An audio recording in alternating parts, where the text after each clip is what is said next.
Voilà, donc nous saluons évidemment donc tous ceux qui nous écoutent à la télévision, particulièrement donc sur YouTube. Que le Seigneur vous bénisse et tous ceux autour de la planète Terre qui ont tellement soif et faim de la parole de Dieu, que votre cœur soit rassasié donc encore aujourd'hui. Le message d'aujourd'hui, s'enliser dans l'amertume. Est-il possible de s'enliser, de descendre, je dirais, dans les sables mouvants de l'amertume et du vinaigre dans un cœur? Alors on va voir cela maintenant. On va se tourner dans Exode au chapitre 15, le livre de l'Exode, chapitre 15. Nous allons lire à partir du verset 22. 22, donc, après qu'ils aient passé la mer Rouge, donc, qui s'est ouverte avec 2 murailles d'eau, donc soutenues par la puissance de la parole de Dieu, eh bien, là, ils ont commencé leur cheminement dans le désert. Mais il n'a pas fallu très longtemps avant que les murmures arrivent. Alors, nous lisons dans Exode 15, 22. Moïse fit partir Israël de la mer Rouge. Ils prirent la direction du désert de Chour. Et après 3 journées de marche dans le désert, ils ne trouvèrent pas d'eau. Ils arrivèrent à Mara, mais ils ne purent pas boire l'eau de Mara parce qu'elle était amère. C'est pourquoi ce lieu fut appelé Mara. Mara, ça signifie amertume. Le peuple murmura contre Moïse, en disant « Que boirons-nous » Moïse cria à l'Éternel. Et l'Éternel lui indiqua un bois qu'il jeta dans l'eau, et l'eau devint douce.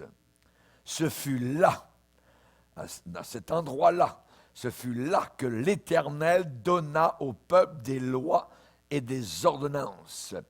Et ce fut là qu'il le mit à l'épreuve. Il dit, Dieu parle, condition, si tu écoutes attentivement la voix de l'Éternel ton Dieu, si tu fais ce qui est droit à ses yeux, si tu prêtes l'oreille à ses commandements, et si tu observes toutes ces lois, je ne te frapperai d'aucune des maladies dont j'ai frappé les Égyptiens, parce que je suis l'Éternel qui te guérit. Amen. Seigneur, nous voulons te bénir et te glorifier pour le passage que nous venons de lire et que tu as placé sur ta table afin que nous mangions, que nous rassasions, que nous comprenions, Seigneur, quelles sont tes voies. Voix merveilleuses et glorieuses, à nous de plier le genou, à nous de plier les chines, de nous prosterner devant toi, car tu es un Dieu de gloire. Aide-nous et apprends-nous à nous soumettre à ce que tu nous enseignes. Dans le nom puissant de Christ, nous te le demandons. Amen. Et tout le peuple dit Amen. Amen. Gloire à Dieu. On peut s'asseoir, frères et sœurs. Alléluia. S'enliser dans l'amertume et la rancune. C'est très facile. Mais la personne s'enlise. La personne n'est plus en état, je dirais, d'être bénie par le Seigneur parce qu'il y a du vinaigre, de l'amertume, de la rancune. Qu'est-ce que l'amertume? L'amertume, c'est un sentiment d'indignation contre quelqu'un. On en veut à quelqu'un. Ou contre quelque chose qui est arrivé et la rancune dans le cœur est intense. C'est un sentiment qui, à notre avis, nous fait du tort. Parce que quelqu'un nous a fait du tort. Mais nous nous faisons du tort en gardant de l'amertume et de la rancune. Peut-être est-il arrivé une situation injuste à notre égard. Quelque chose, une situation qui n'aurait pas dû arriver, Et c'est vraiment une injustice qui est arrivée. Et là monte de la fontaine quelque chose d'amer. Qu'est-ce que l'amertume? C'est une attitude de non-pardon. Je ne le prends pas, je n'accepte pas cela, je ne l'avale pas et je ne pardonne pas. Une attitude de non-pardon qui, parfois, au travers des mois et des années, a mûri et la personne est devenue rigide. La personne est devenue fixe sur cette situation-là. Et je dirais que l'amertume, finalement, même si on en veut à quelqu'un ou à une situation qui est arrivée, ça se dirige aussi dans une autre direction. En dernier lieu, ça va contre Dieu. Pourquoi Dieu n'a-t-il pas agi? Pourquoi Dieu n'est-il pas intervenu? Voyez? Donc, il y a une amertume contre une personne, des personnes, contre des situations, mais aussi on peut avoir de l'amertume contre Dieu. Nous pensons éprouver de l'amertume contre les hommes, mais c'est Dieu qui est blâmé. Dieu devient, à nos yeux, à ce moment-là, le bouc émissaire. Rappelez-vous Naomi. Naomi, dans la Bible, dans le livre de Ruth, elle revient à Bethléem, en Israël. Elle quitte les païens, elle quitte Moab avec tous les troubles qu'il y a eu là, et elle revient. Et en arrivant, les gens la reconnaissent. Bethléem n'est pas une grande ville de 100 000 habitants. Et là, on la reconnaît. Et elle dit aux gens qui la reconnaissent, après plusieurs années de départ, donc, « Appelez-moi Mara. Appelez-moi Mara. Car le Tout-Puissant m'a rempli d'amertume. À mon départ, j'étais dans l'abondance, et à mon retour, j'arrive les mains vides. » Voilà une femme, donc, qui demande qu'on l'appelle Mara. À Mara, dans la Bible, dans Exode 15, c'est le peuple qui a été béni par le Seigneur, qui est sorti de l'esclavage, qui a vu les Égyptiens flotter sur les eaux, qui a vu les roues des chars descendre au fond de la mer se refermer, le chemin que Dieu avait fait. Ils ont vu la gloire de Dieu. 3 jours après, ils murmurent contre Dieu. 3 jours après. Moïse, il n'y a pas d'eau. On va tous mourir. Nos familles, nos enfants, nos femmes. C'est quoi? Il est dit, le peuple murmura contre Moïse. Que boirons-nous? Qu'est-ce qu'on va boire? On va mourir. Tu nous as fait sortir, Moïse, de l'Égypte pour mourir. C'est pire que l'esclavage. On aurait dû rester là-bas en Égypte. Au moins, là, on avait de l'ail, des oignons, tout ça. On mangeait correctement. Ils ont oublié tout d'un coup qu'ils étaient esclaves. Vous voyez comment ça revire très, très rapidement. Appelez-moi Mara. Naomi qui dit, appelez-moi Mara. Je suis rempli d'amertume. C'est bien différent de Job. Job voit toutes sortes de choses arriver dans sa vie familiale. Il voit ses enfants tués, ses troupeaux dissémés, son bien s'en aller comme neige au soleil, sa femme qui lui dit « Maudit Dieu, meurs !» tout ça. Elle se lève contre lui.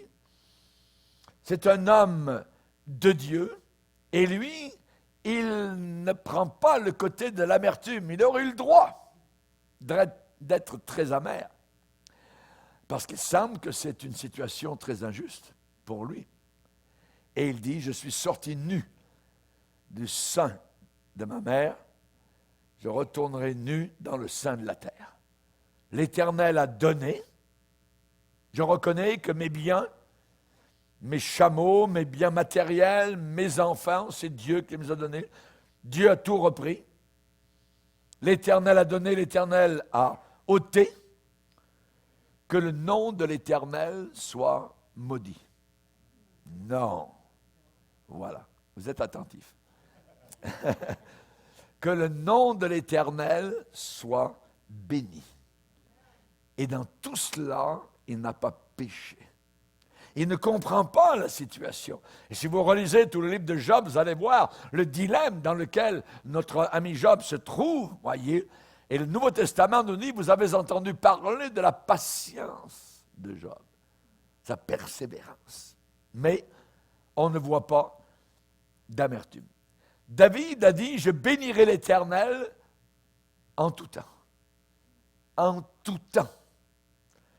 Sur le haut de la montagne, dans le bas de la vallée, je vais louer l'Éternel. Nous avons vu précédemment Paul et Silas en prison dans la ville de Philippe.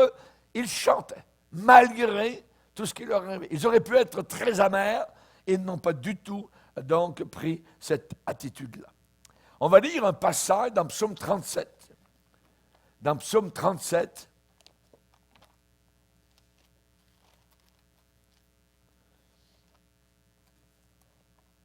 Psaume 37, l'enseignement d'aujourd'hui est très important pour une vie de victoire pour le chrétien et la chrétienne. Très important. Regardez Psaume 37, verset 1er. Ne t'irrite pas contre les méchants. N'envie pas ceux qui font le mal, car ils sont fauchés aussi vite que l'herbe et se flétrissent comme le gazon vert. Ça va être très rapidement. Un peu plus loin, verset 7, garde le silence devant l'Éternel et espère en lui. Encore, ne t'irrite pas, ne te mets pas en colère contre celui qui réussit dans ses voies, contre l'homme qui vient à bout de ses mauvais desseins. Verset 8, laisse la colère, abandonne la fureur. Et troisième fois, ne t'irrite pas, ce serait mal faire. Car les méchants seront retranchés et ceux qui espèrent en l'Éternel posséderont le pays. Donc, si vous relisez le psaume 37, eh bien, vous pourriez mettre un titre, ne t'irrite pas. Ne t'irrite pas. Ne te mets pas en colère. Voyez. L'amertume, quelqu'un d'amer, a des conséquences. Cela affecte même notre bien-être. Ça affecte. Et c'est un drame. Nous connaissons des personnes amères autour de nous et les conséquences que ces personnes vivent, elles pourraient les éviter, mais elles tiennent à leur amertume et à leur rancune. Je dirais que ce genre d'attitude, dans tous les domaines, va nous contaminer. Cela va nous contaminer, je dirais plus un mot médical, cela va nous infecter. C'est une infection. Voyez. Dans tous les domaines, il y a un sentiment chez la personne d'hostilité, d'animosité, de ressentiment, de haine. Ça endurcit véritablement nos cœurs. Ça endurcit nos cœurs. Il y a des soupçons, il y a un antagonisme, il y a des jalousies même, et même ça va jusqu'au désir de vengeance. Et là, évidemment, c'est un désir de se faire justice soi-même. L'amertume va fausser notre jugement spirituel. La personne n'est plus fiable parce qu'elle est rancunière. La personne a de l'amertume, la personne vit une situation qui change son jugement. Son bon jugement qu'elle avait auparavant peut-être vient d'être faussé parce que la personne en veut. Elle peut en vouloir à quelqu'un, en vouloir à la vie, en vouloir à une circonstance et en vouloir à Dieu. Voyez? Donc l'amertume va déformer même l'image que nous avons de Dieu. Et un des commandements de Dieu, tu ne te feras pas une autre image de Dieu, tu ne te prosterneras pas. Donc l'homme peut se faire une image de Dieu. J'ai raison, j'ai le droit d'être rancunier, d'être amer, et ainsi de suite. Et Dieu m'approuve dans ce domaine-là. Non, jamais. voyez, la personne commence à être faussée. La personne n'a plus son jugement. Nous en remettons, comme le psaume 37 le déclare, ne t'irrite pas. Ne t'irrite pas contre celui qui réussit dans ses voies. Ne t'irrite pas, ce serait mal faire. C'est pas bien, voyez. Nous avons un Dieu qui dispose de toutes choses, de toutes choses. S'il a permis cette situation, nous ne le savons pas, nous le saurons peut-être là-haut dans l'éternité, le pourquoi derrière tout cela. En attendant, nous vivons avec cela. Et il faut s'en détacher, nous allons le voir, donc pour continuer à avancer. Sinon, évidemment, vous allez vous enliser. Vous enlisez donc dans les sables mouvants de la rancune et de l'amertume. Cela est très, très important. Il y a des gens qui payent des fortes sommes de counseling et vous allez en avoir une gratuite aujourd'hui, directement à partir de la parole de Dieu. Alléluia. Gloire au Seigneur. Ce qui se passe, c'est que l'amertume et la rancune ne restent pas sans bouger. Ça agit. Et la rancune et l'amertume se font des racines. Se font des racines comme une plante. Hein? La Bible dit dans Hébreux 12, veillez à ce qu'aucune racine d'amertume. Donc, la racine d'un arbre n'est jamais visible. Vous voyez l'arbre, mais vous ne voyez pas la racine. Vous pouvez voir l'arbre avec peut-être, je dirais, ses feuilles en train de sécher, mais ça se passe dans le sous-sol. La racine. La racine. Invisible. Veillez à ce qu'aucune racine d'amertume, de rancune, pousse des rejetons et ne produise du trouble. C'est la première chose. La rancune va produire du trouble. Et deuxièmement, qu'est-ce que ça va faire? Plusieurs autour de vous vont en être infectés. Une infection. Son effet potentiel dans nos vies, c'est comme des racines qui s'étendent, nous entortillent ici et là et nous étouffent. La personne continue à lire la Bible, tout ça, mais ça passe comme sur le dos d'un canard. Parce qu'il y a de l'amertume et de la rancune. Et si on laisse faire, si on ne s'occupe pas de cette chose-là, cette racine d'amertume va finir par saper, par couper notre relation avec Dieu. Ça va loin. Ça veut dire que le courant avec Dieu, le flot, ne passera plus. Parce qu'il y a un problème, il y a une barrière qui s'est élevée et qui n'est pas bien, qui n'est pas bonne. C'est pas bien.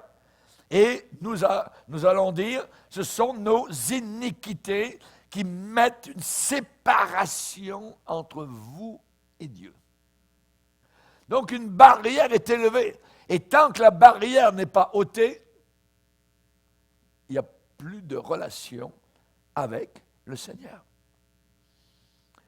Regardez à la croix du Calvaire. Jésus a subi une injustice totale. Lui, le juste, est mort pour des injustes. Y a-t-il quelque chose de pire que cela? Bafoué, craché, dénudé, cloué, saigné. Et observez bien, y avait-il en Jésus une seule goutte d'amertume ou de rancune? Observez-le bien. Il n'y avait rien du tout. Père, pardonne-leur. C'est notre exemple suprême. Mon beau-père, M. Fortin, qui aujourd'hui est au ciel, a eu un problème avec sa maison à une époque. C'est que dans la maison, le robinet, l'eau coulait, mais très peu. Il y avait juste il s'est posé la question. Il s'est dit, comment ça se fait que l'eau coule juste un petit filet? Les maisons d'à côté, tout allait bien, pression, ça coule. Et à peine de l'eau dans le robinet, plus de pression. Il a cherché, il a regardé, il a observé, il a sondé, il est descendu à la cave de sa maison et finalement il est allé à la municipalité en se disant il y a un problème avec l'eau de la ville. Et donc un travailleur de la municipalité de Lac-Mégantic est arrivé. Et il a observé, lui aussi, dans la maison, oui, c'est vrai, l'eau ne coulait pas beaucoup. Il est allé dans la cave, voir la jonction, tout ça. Et finalement, le monsieur a dit, en sortant sur la porte vers la rue, « Monsieur Fortin, vous avez un gros arbre devant votre maison. » « Oui. » « C'est quoi? » « Il est possible que cet arbre a poussé des racines jusque dans les tuyaux de votre connexion avec les tuyaux de la ville. Et ça bouche. La pelleteuse est arrivée, ils ont creusé, donc, et c'est vrai, les racines de l'érable en face de la maison avaient bouché les tuyaux. Pendant des années, ces racines avaient poussé, et finalement, avaient quasiment bouché les tuyaux. C'est comme ça que ça marche, avec l'amertume et avec la rancune. Ça peut boucher totalement vos tuyaux. Quelqu'un qui en veut, quelqu'un qui est amer, voyez. Qu'est-ce que j'ai fait au bon Dieu pour que ça m'arrive, ainsi de suite, voyez. Ce genre de personne. Veillez à ce qu'aucune racine d'amertume poussant, ça pousse, ça reste pas juste au même point. Ça pousse des rejetons et ça produit du trouble. Et que plusieurs n'en soient infectés. Donc il y a, le trouble, deuxièmement, infection de plusieurs personnes autour de la personne qui est amère. Et donc l'effet potentiel de cette attitude, eh bien, c'est comme ces racines d'arbres qui arrivent à étouffer. Si on ne s'en occupe pas, on va avoir un problème très grave. Alexandre, par exemple, dans la parole de Dieu, ce n'est pas notre Alexandre d'ici, qui est très très bien, vous voyez, mais il y avait un autre Alexandre qui était un forgeron.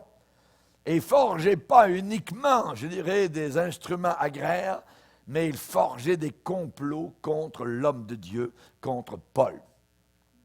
Et le Timothée est obligé d'écrire, donc, en disant, « Hey Timothée, tu sais, Alexandre, le forgeron, il m'a fait beaucoup de mal. Il a parlé contre moi d'une manière inimaginable, il m'en a voulu, il a parlé, il a envoyé son venin, tout ça. Alors, c'est pas pardonne-lui, c'est méfie-toi de lui. Parce que ce genre de personnes sont dangereuses. Alexandre le forgeron m'a fait beaucoup de mal. Le Seigneur lui rendra selon ses œuvres. Garde-toi aussi de lui, parce qu'il s'est fortement opposé à nos paroles.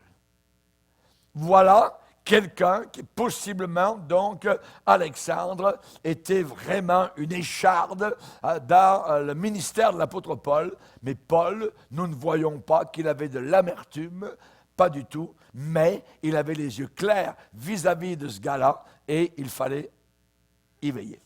Le Seigneur lui rendra selon ses œuvres. Paul n'a jamais dit, je vais me venger, on va lui faire son compte. Non, non, non, jamais de la vie. Ne faites jamais ça. Voyez.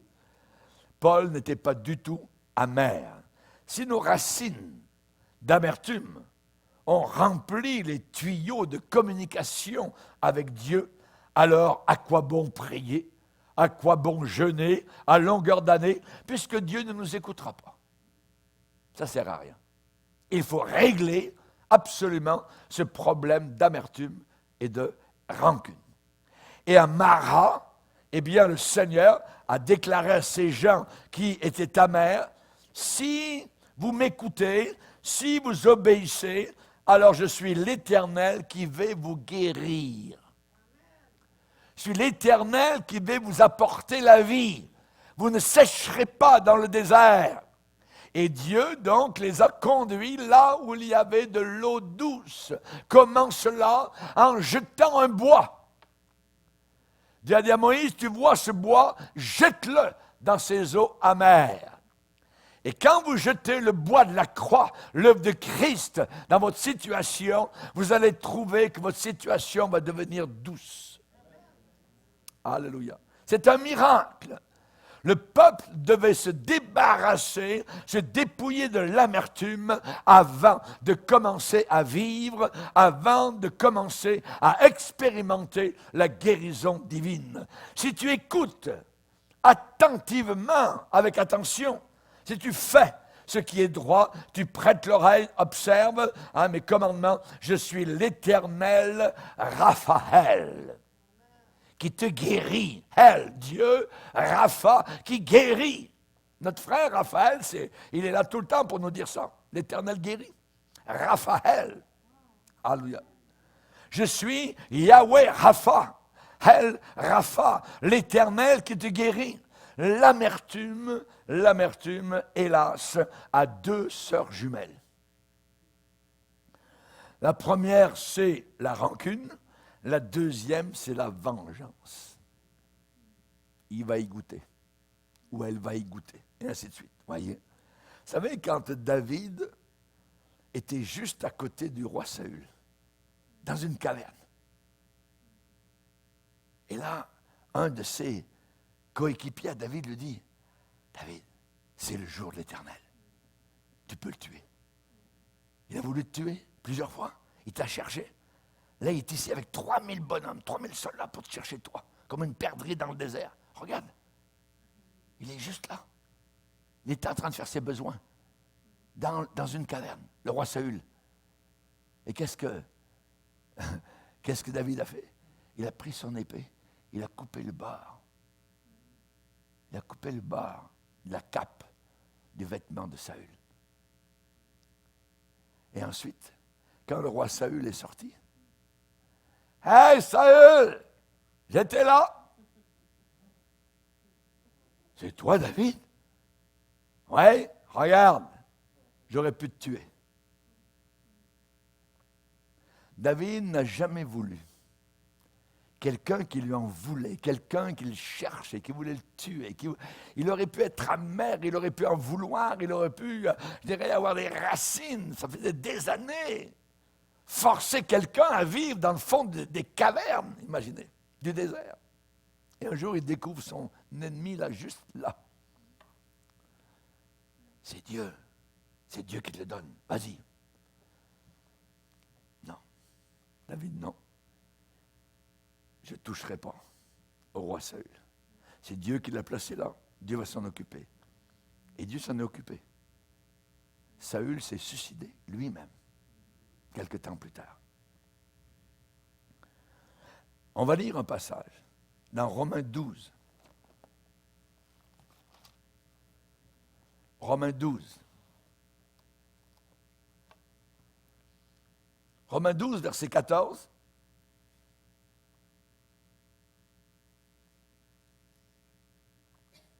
Bénissez, ça n'est pas maudissez.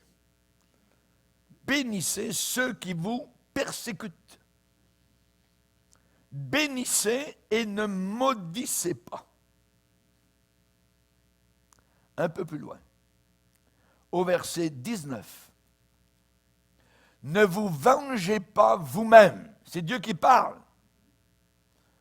Ne vous vengez pas vous-même, bien-aimés, mais laissez agir la colère.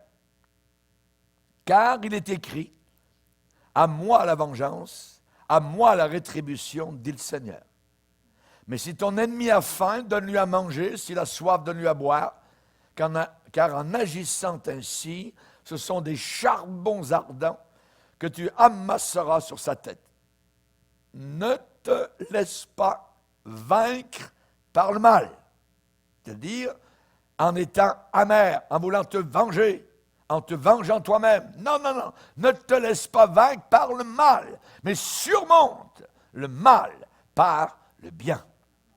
Dieu va s'occuper de la vengeance. Jamais le chrétien va se venger. Il va laisser faire le Seigneur. Maintenant, parlons des rancuniers. Quel genre de personnes sont particulièrement vulnérables? Ceux qui ont de l'amertume, ceux qui ont de la rancune, ceux qui ont des ressentiments. Ce sont des gens qui vivent en ne voulant n'en faire généralement qu'à leur tête. Qu'à leur tête. Et ceux qui s'attendent à ce que tout soit en leur faveur, et lorsqu'ils tombent sur un mur, évidemment, il y a de l'amertume qui sort, du vinaigre. Ceux qui veulent que les autres respectent leurs droits. Ce sont des gens qui sont généralement insoumis à l'autorité. La Bible dit, ne soyez pas comme un cheval sans intelligence, un mulet. On a l'expression en français, têtu comme une mule. Une mule. Que de personnes et que de chrétiens sont comme cela. Mulets, sans intelligence. Dans la parole de Dieu, il est dit, dans l'église du Seigneur, c'est l'apôtre Pierre, il dit, vous qui êtes jeunes, soyez soumis aux anciens. Soumis aux anciens. Et dans tous vos rapports mutuels, revêtez-vous d'humilité. Pourquoi? Parce que Dieu résiste aux orgueilleux. Il y a de l'orgueil dans l'amertume. Dans la rancune, il y a de l'orgueil. La personne veut son chemin, veut sa façon, veut sa manière, voyez. Et certaines personnes peuvent ruminer comme cela pendant le reste de leur vie, sur les torts qu'ils ont subis, sur les blessures, voyez, du passé. Imaginez qu'une personne s'en va vers la mort avec une telle attitude. Moi, je ne voudrais pas mourir comme ça. Ça serait terrible de mourir avec un tel venin, avec une telle amertume, en ayant voulu à une personne, aux circonstances, à la vie ou même à Dieu. Et là, s'en aller vers la mort avec une telle attitude. Cela va jeter de l'huile sur le feu. La pitié de soi. La pitié de soi, ça a l'air bien beau, ça a l'air, oui, c'est... mais généralement, c'est un péché. La personne demande justice. La personne n'accepte pas sa situation. Et cela augmente l'amertume de ces gens-là, leur ressentiment et leur désir de vengeance. Quelle sera leur fin? La Bible dit, les racines d'amertume produisent du trouble et infectent les autres. 1, du trouble. 2, infection autour de la personne. Ces personnes crachent du fiel amer. Et très souvent, les rancuniers, les rancunières condamnent les autres. Et essayent de rejeter la culpabilité sur les autres. Et condamnent souvent les autres en appliquant des règles qu'ils n'observent même pas eux-mêmes.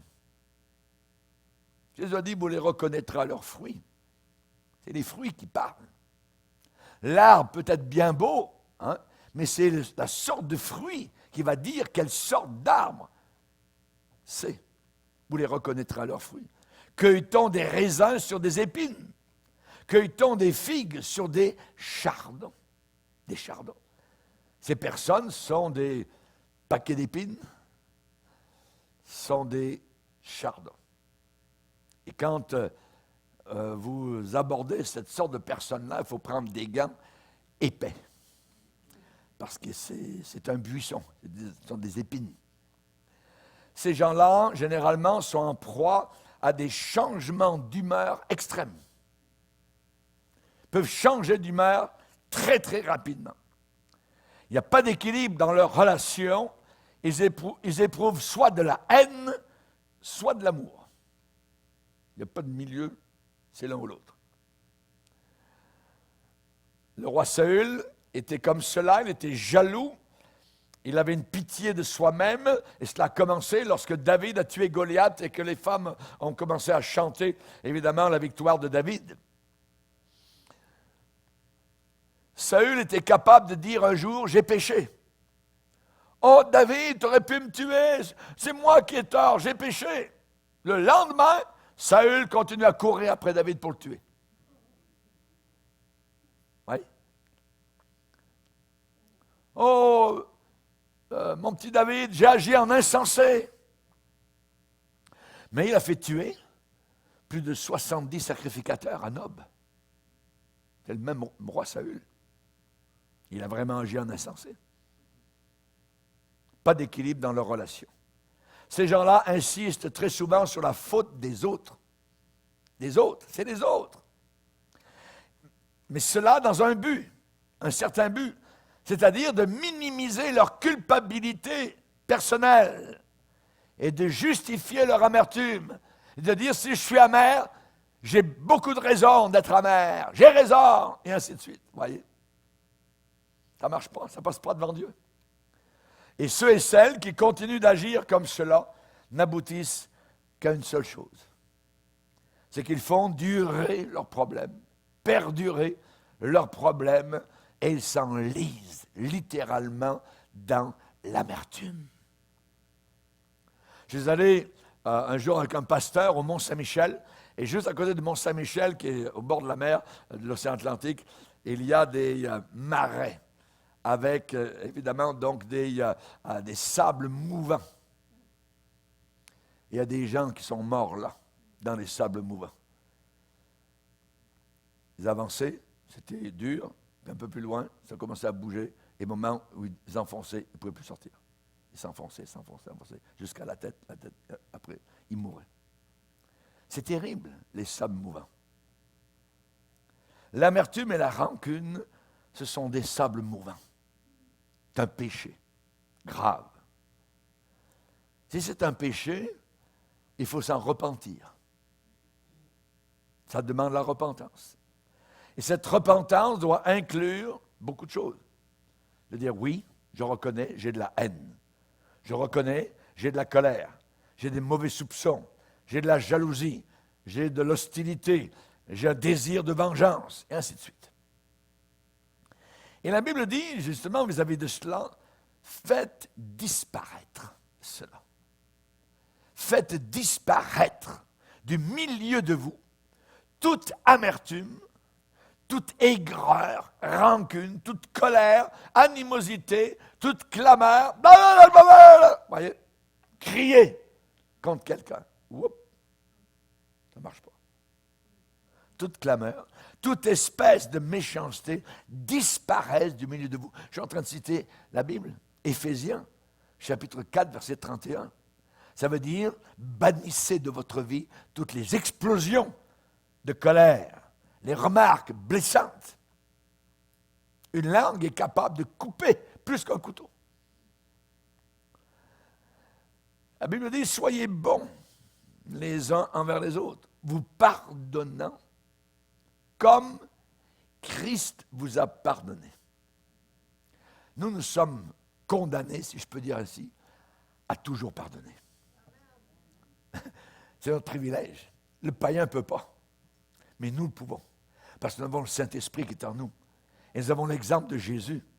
La Bible dit, soyez bons, vous pardonnant, comme aussi Dieu vous a pardonné. Comme aussi Dieu vous a pardonné.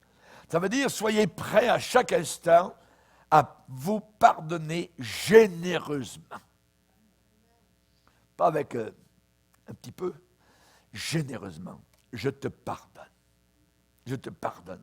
Comme Dieu vous a pardonné. Et ce pas, quand on prend ce pas de repentance, c'est très important si on veut remporter une victoire continuelle et permanente dans la prière et dans le jeûne. Et le Seigneur va parler du jour de jeûne. Hein? Les jours de jeûne, ce n'est pas toujours quand l'Église officiellement est en train de jeûner 2-3 jours. Mais nous pouvons le faire pouvez décider cette semaine, telle journée, je jeûne. Ouais. Mais le Seigneur va dire, attention, le jour de votre jeûne. Regarde bien, observe bien, hein, regarde un peu. Le jour de votre jeûne, vous vous livrez à vos penchants. Vous traitez durement les autres. Vous vous disputez le jour de votre jeûne. Vous querellez. Ah ben pasteur, c'est parce que je manque de nourriture, puis je suis sur les nerfs, tout ça, là, puis là, il commence non. Si tu jeûnes, si tu es sur les nerfs, ben va dans ta chambre, puis ferme la porte, puis parle au Seigneur, ça va se calmer. Le jour du jeûne, Ésaïe 58, vous frappez méchamment du poing. Ouais, attends. Le jour du jeûne où supposément on s'humilie devant Dieu, où on prie devant Dieu, où on pleure devant le Seigneur, voyez? Non, là c'est la bataille. Disputer. Ça veut dire que le cœur est dur et le cœur est endurci. Avez-vous remarqué au printemps, lorsque la neige commence à fondre? La neige et les glaces sur des sols pierreux ou rocailleux, dans les montagnes rocheuses, eh bien, les neiges et glaces y séjournent très longtemps. Et parfois tout le temps. Mais sur les terres cultivées, la glace et la neige disparaissent très vite. Laissons-nous cultiver par le Seigneur. Et la glace et les neiges vont disparaître rapidement. Alors que sur le roc, sur les cœurs durs, comme du roc, la glace demeure parfois tout le temps. L'amertume et la rancune sont le propre des méchants. Un homme bon pardonne. Une femme bonne pardonne. De cœur.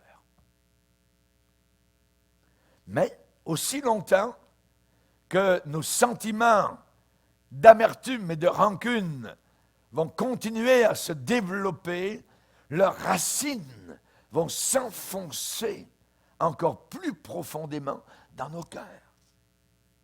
L'amertume est un sentiment potentiel de destruction. De destruction. C'est très, très corrosif. Et raison pour laquelle Colossiens 3,8 dit « Renoncez à toutes ces choses. » La colère, l'animosité, la méchanceté, la calomnie, les paroles déshonnêtes qui pourraient sortir de votre bouche. Il faut dire non à ces choses-là. Renoncer. Nous devons examiner de façon régulière chacun de ces domaines. La colère, l'animosité. Animosité, ça veut dire que c'est animé pas mal. Animation. Méchanceté, c'est pas la bonté. La calomnie, contre une personne, quelqu'un. Paroles déshonnêtes, paroles qui ne sont pas vraies. Nous devons examiner cela, nous devons renoncer à ces choses. Nous devons nous débarrasser de toute tendance à nourrir, à arroser, voyez, des graines d'amertume et de rancune parce que la récolte est immense. Proverbe 4, 21, garde ton cœur plus que toute autre chose, plus que ton portefeuille. Garde ton cœur. Parce que de lui viennent les sources de la vie. Ton cœur. Ton cœur. Si on obéit à ces conseils, à ces injonctions, à ce moment-là, nous ne ferons plus de la spiritualité, mais nous serons vraiment spirituels. Alléluia. Et nous ne vivrons plus selon la chair, mais selon l'esprit. Et Romains chapitre 8 nous en parle. Ainsi donc, frères, nous ne sommes plus redevables à la chair pour vivre selon la chair. Si vous vivez selon la chair, vous allez mourir. Votre vie spirituelle va couper. Mais si par l'esprit, vous faites mourir les actions du corps, vous vivrez, parce que tous ceux qui sont conduits par l'Esprit de Dieu sont fils de Dieu. Alléluia. Merci Seigneur. Nous agirons vraiment donc comme quelqu'un qui est né de nouveau et qui a fait l'expérience de la vie nouvelle. Faites toutes choses sans murmure. sans murmure ni hésitation. Vous savez, Dieu a conduit Israël dans le désert, au travers du désert. Dieu les aimait, c'était son peuple. Et il le dit, c'est pas parce que vous êtes nombreux que je vous ai sauvés de l'esclavage, mais c'est parce que l'Éternel vous aime. Voyez? Et donc, Dieu les a conduits au travers du désert. La manne descendait du ciel. Chaque bouchée de nourriture était un miracle. Les vêtements qu'ils avaient sur eux, c'était les mêmes 40 ans plus tard, imaginez, sans usure. Les chaussures ne s'usaient pas. Et qui sait s'ils ont marché dans le désert, hein? Quand il n'y avait pas d'eau, alors Dieu a fait couler l'eau du rocher. Quand ils étaient fatigués de la manne, voyez, Dieu a envoyé des cailles en quantité inimaginable. Tout ce qu'ils demandaient leur était accordé. Imaginez. Mais ils n'étaient jamais satisfaits. Jamais satisfaits. Un jour, ils ont dit, est-ce que Dieu pourrait mettre une table dans le désert? Et ainsi de suite. Ils sont quasiment moqués de Dieu. Des incrédules. Tout ce qu'ils demandaient était accordé et jamais satisfait. Et pendant toute cette période-là, ils étaient incrédules. Ça veut dire que leur foi n'était pas du tout exercée. La foi, ça s'exerce dans les difficultés, dans les problèmes. C'est là que la foi se met en branle. Voyez? Quand tout va bien, il n'y a pas besoin de foi. C'est quand, justement, il y a les circonstances adverses, les vents adverses, que notre foi, évidemment, doit fonctionner, être en marche. Et pendant toute cette période-là, leur foi n'a pas du tout fonctionné. Ils avaient des réponses instantanées, imaginez, à leurs prières, des prières qui ne demandaient aucune foi. Aucune foi, instantanément. Et très souvent, ils ont prononcé la prière et l'instant suivant, ils mangeaient la réponse. Ils avaient la réponse. Imaginez. Dieu répondait. Et finalement, Dieu s'est dégoûté totalement de eux, s'est fatigué de eux à cause de l'incrédulité et ils sont tous morts dans le désert. Aucun de l'ancienne génération est entré dans la terre promise, sauf deux, Josué et Caleb, qui ont été animés d'un autre esprit. Alléluia. Ceux qui murmurent très souvent, ceux qui vivent dans l'amertume sans arrêt, ceux qui caressent leur rancune, ceux qui se plaignent régulièrement, ceux qui ne demeurent pas dans le Seigneur, qu'est-ce qui leur arrive? Eh bien, c'est que la vie qui se trouve en eux commence à sécher, commence à tarir, commence à disparaître. Ils ne demeurent pas en Jésus. Et Jésus a dit, si quelqu'un ne demeure pas en moi, alors il sèche. Et il est jeté au feu. Ce n'est pas une petite affaire. Paul a dit, nous nous glorifions même des afflictions. Nous nous glorifions même des afflictions. Ça veut dire des peines, des douleurs, des chagrins, des souffrances. Me glorifie même des afflictions, sachant que l'affliction produit la persévérance. Et la persévérance produit la victoire dans l'épreuve. Alléluia, gloire au Seigneur. L'incrédulité, il faut bannir cela de notre vie. Ce qui est écrit dans ce livre, ce que Dieu a déclaré dans ce livre, vous pouvez le prendre au mot. C'est la parole de Dieu et Dieu va l'accomplir. Ou bien vous croyez, ou bien vous n'y croyez pas. Abraham, il est dit qu'il n'a pas été incrédule, mais sans faiblir dans la foi. Il n'a pas douté par incrédulité, mais il fut fortifié par la foi, donnant gloire à Dieu, ayant la pleine conviction que ce que Dieu promet, il l'accomplit. Baissons nos têtes et prions. Seigneur, à toi toute la gloire, à toi la victoire, à toi l'honneur. Garde-nous, Seigneur, sonde nos cœurs, regarde si nous sommes sur une mauvaise voie. Conduis-nous sur la voie de l'éternité. Y aurait-il dans un cœur de l'amertume? Y aurait-il cette odeur de vinaigre, d'aigreur, de rance dans un cœur? Seigneur, nous te demandons pardon. Et nous désirons pardonner totalement, complètement à quiconque nous a offensés. Pardonne-nous nos offenses, comme nous pardonnons à ceux qui nous ont offensés. Merci Seigneur, dans le nom de Jésus, nous marchons et continuons sur le chemin de la victoire, au nom du Sauveur. Amen. Et tout le peuple dit Amen. Alléluia. Gloire à Dieu. Levons-nous ensemble devant le Seigneur. Pour écouter plus de conférences de prédication et d'études bibliques qui ne sont pas disponibles sur YouTube, rendez-vous sur notre site rbmif.org et vous allez accéder à notre menu messages, vidéos, prédications et vous aurez ainsi accès aux messages censurés. Que Dieu vous bénisse.